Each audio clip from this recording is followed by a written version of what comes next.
0.diçka% nuk mbrin me kry pa balotazh.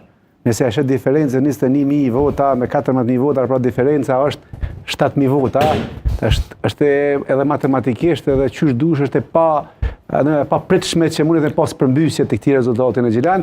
Shtoja kësaj faktin që parti tjera pastaj janë të dobta dhe kic bashku me bu votat nuk munden me bu vota aq sa është diferenca në mes të parit me dytit. Kështu që për mendimin tim Gora Gjilan vetë sa ka nevojë me u përsëritë edhe një herë me nëntor sepse është e kryme, Albani Hyseni me nëntor e merr edhe një herë edhe një mandat në krye të Gjilanit. Nëse na ndihmon regjia me tabela si ka qenë në zgjedhjet si është në këto zgjedhje, por na duhet edhe se si ka qenë në zgjedhjet e 2021.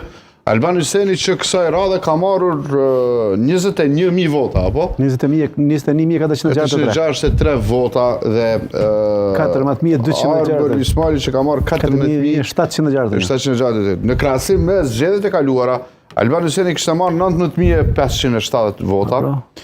19.057 vota më sakt, edhe Lutfi Aziri asokoj kishte marrë 18.546 vota. Ma pak se 1.000 ka qenë diferenca. Çka po shohim është rënja e performancës së Lidhjes Demokratike të Kosovës, rritja e performancës prandaj e thash që Albani Hysenit për 1.000 vota. Gora është e përfunduar, nëse para 4 vite ka qenë 1.000 diferenca. Duhet të mundshme. Se kjo ulje performancës, rritjes performancës